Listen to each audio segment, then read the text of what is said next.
In 1974, Portugal underwent one of the most remarkable events in modern history. Without widespread bloodshed, a military coup overthrew the longest-running authoritarian regime in Western Europe. This event, known as the Carnation Revolution, was not just about regime change, it was the birth of a new political era. The Portuguese people had to reorganize their country and establish an entirely new set of political rules. But which path would they choose? After a turbulent 2-year transition period, the nation gave itself a new constitution.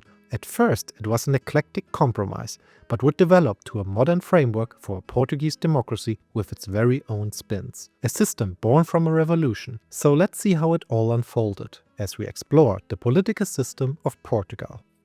For much of the 20th century, Portugal lived under the authoritarian Estado Novo regime, led by António Salazar and later Marcelo Caetano. Political freedoms were restricted, censorship was widespread, and parliament existed mostly on paper. An economic crisis in 1973 broke a long-lasting economic boom, and Portugal fought costly colonial wars in Africa that appeared no longer winnable. On April 25, 1974, a group of younger officers belonging to the underground organization called the Armed Forces Movement overthrew the regime under Caetano in what would be known as the Carnation Revolution, as soldiers placed red carnations on the barrels of their rifles and on their uniforms during the coup. The name stuck because the event stayed remarkably bloodless. What it set in motion, however, was a 2-year revolutionary transition phase with turmoil, instability and further coup attempts from both the right-wing and left-wing political spectrums. Due to the powerful tensions that emerged within Portuguese society, the direction of the system change was initially open. 3 development paths seemed possible: towards an orthodox communist model, towards an institutionalized progressive military regime, or towards a liberal democratic system. Exactly 1 year after the revolution, on April 25, 1975, elections were held to form a constituent assembly to draft a new constitution. A further year later, the assembly declared the document's entry into force, aligning symbolically with the revolution's anniversary. In this first version of the constitution, you can see the degree of compromise among the political visions of how the new state should be organized. It outlined the contours of a liberal democracy with a parliamentary system as well as a number of human rights, but under the supervision of the military, who kept crucial influence on politics. This was paired with an explicit commitment to transitioning towards socialism. These compromises led also to the unusual institutional architecture of this new Portuguese Republic. As the main organs that exercise sovereignty, the constitution named the parliament, the government headed by a prime minister, the president, the courts, and interestingly, a council of the revolution. This council was established during the revolutionary period in March 1975 and received the rank of a legitimized state body under the new constitution. It was designed to give the military a formal, institutionalized veto power over political decisions and legislation, and therefore established a system of military oversight over the new state. While all the other institutions fit into the classical scheme of the separation of powers between the executive, legislative and judiciary, the Council of Revolution exercised functions that fit in all 3 of these categories. On the judicial side, it was the guarantor of the constitution, which means it had the competencies that usually a Supreme Court has: the power to review any legislation and to declare laws unconstitutional. The council also had legislative powers itself, as it could pass laws and regulations about everything related to the armed forces of Portugal. Parliament, on the other hand, had no right to intervene in the military's business. As a military institution, its members were, of course, no civilians. It consisted of the Chief of the General Staff of the Armed Forces and his deputy, the chiefs of all 3 military branches, who then also designated a total of 14 officers to be part of the council. The Prime Minister could be member of the council, but only if he was a military himself. The only member who was allowed to be a civilian was the head of the council, the President of Portugal. However, everybody expected that the first president would be indeed a military officer, as 3 out of 4 official candidates came from the armed forces. And there was an agreement between the army and most of the political parties to back António Ramalho Eanes, who won the first presidential elections in 1976 clearly.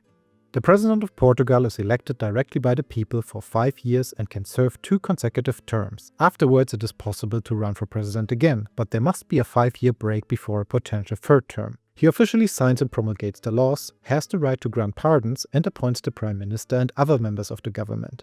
One of his more crucial powers is the ability to dissolve parliament. To do so, however, he needed the assent of the Council of the Revolution. On the one hand, the Revolutionary Council was an advisory body, but on the other hand, the president could not perform certain actions without its explicit approval.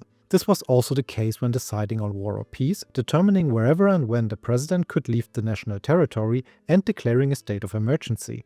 All of this required authorization from the Council of Revolution. With this setup, the constitution was controversial from the start. Even before it was passed, leading politicians had agreed to change some provisions after a 5-year period during which amendments were prohibited. Objections to the document centered on its ideological content, its restrictions on certain economic activities, and its institutionalization of the military's role in the country's governance. By the early 1980s, the political climate was ripe for change. In 1982, a reform finalized the political system that Portugal has to this day. The Council of Revolution was abolished, effectively demilitarizing Portuguese politics. The Council's competencies were transferred to newly created institutions. Its power to declare laws unconstitutional was assigned to a newly created constitutional court, thereby strengthening the judiciary. Its civilian advisory role passed to the Council of State, while its military advisory role passed to the Supreme National Defense Council.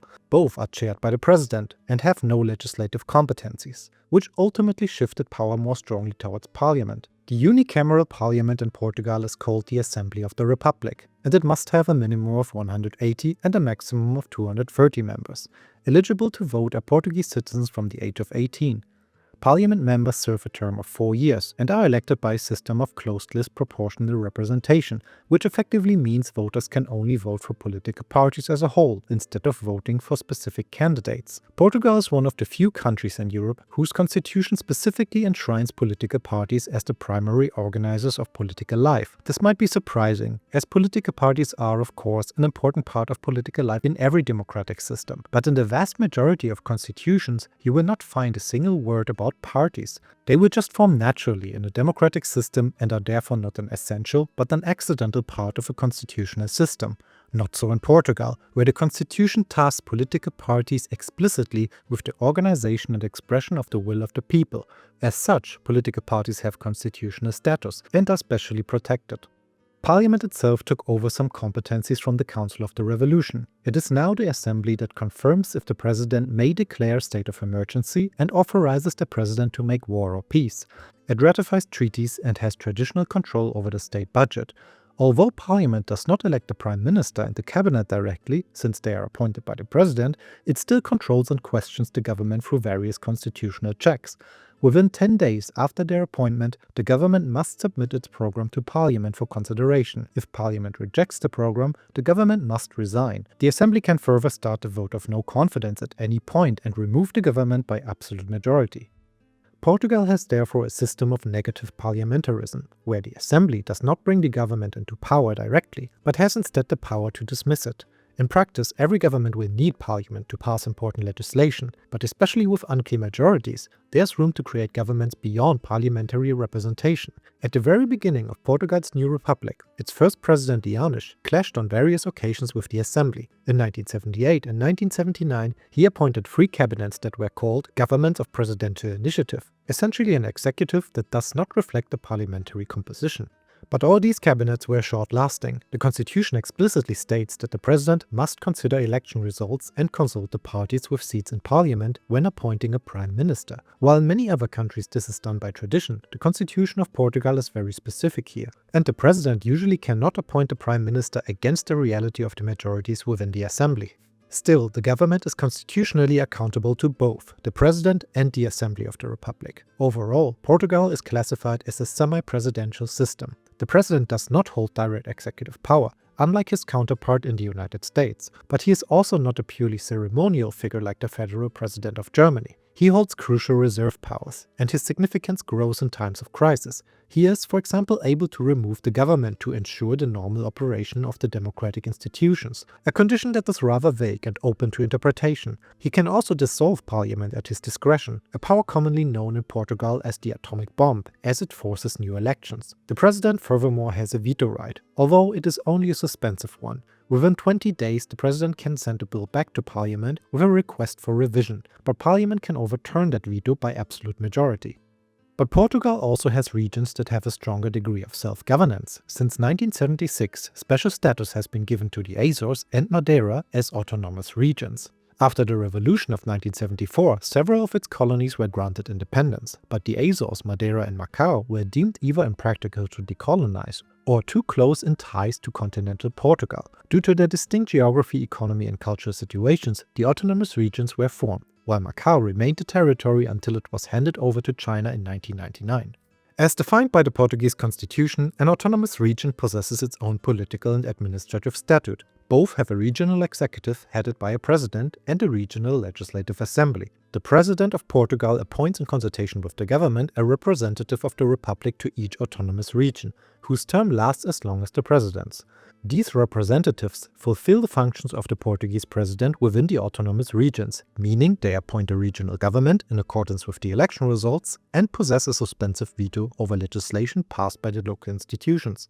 While Portugal exercises political pluralism in regard to its autonomous regions, it maintains legal uniformity, as the high courts of Portugal are ultimately responsible for those regions as well. On the judicial side, the constitution recognizes 4 high courts: the Supreme Court of Justice, the Supreme Administrative Court, the Court of Auditors, and finally the Constitutional Court. Introduced in 1982, the Constitutional Court took over the competence of reviewing laws and declaring them unconstitutional from the Council of the Revolution. It therefore exercises checks on any legislation passed by either the executive or the legislative. The court consists of 13 judges. 10 are elected by parliament, while the remaining 3 are co-opted by the elected 10 members. Their term is 9 years and is not renewable. With this, the overall political framework is complete, but how can the constitution be changed? The sole body with the power to pass amendments is the Assembly of the Republic. There are ordinary and extraordinary revisions. An ordinary one can be passed if a 2/3 majority votes in favor of an amendment. Afterwards, no further amendment is possible for the next 5 years, to prevent too frequent and opportunistic constitutional changes. If an amendment is needed within this 5-year waiting period, it is considered an extraordinary revision, which requires a higher threshold of a 4/5 majority of the Assembly. Crucially, the president has no veto power over these amendments once they are passed, and he cannot refuse to sign them. Constitutional changes are also not decided by public referendum. Direct democracy was not part of the original constitution at all and was only introduced through a revision in 1989, which still placed many restrictions on the use of referenda. In addition to constitutional amendments, all tax-related matters and other financial issues are also excluded from a decision by the public. The initiative to propose a referendum was likewise highly restrictive for a long time, with only the president and the assembly able to initiate one. Only since 1997 has the constitution allowed citizens to gather signatures to request a national vote on important issues. Taken as a whole, the Portuguese political system is the product of an extraordinary historical moment, and this origin still shapes both its strengths and its weaknesses. On the one hand, the system is not perfectly streamlined. The division of responsibilities within a semi-presidential system can create ambiguity in moments of political tension. Presidential reserve powers, such as dissolving parliament or dismissing a government, are intentionally broad, which provides flexibility but also opens space for institutional conflict and political uncertainty. Likewise, the high barriers to direct democracy and the limited role of referenda may appear restrictive in an era that increasingly values popular participation. But other problems that Portugal has dealt with in the past, such as corruption and inefficient bureaucracy, do not necessarily stem from its constitutional setup. The Portuguese system has proven remarkably stable. Strong checks and balances prevent any single institution from dominating the political process, a deliberate reaction to decades of authoritarian rule. But what do you think? Is the semi-presidential system the best of both worlds, or is it a source of unnecessary complexity?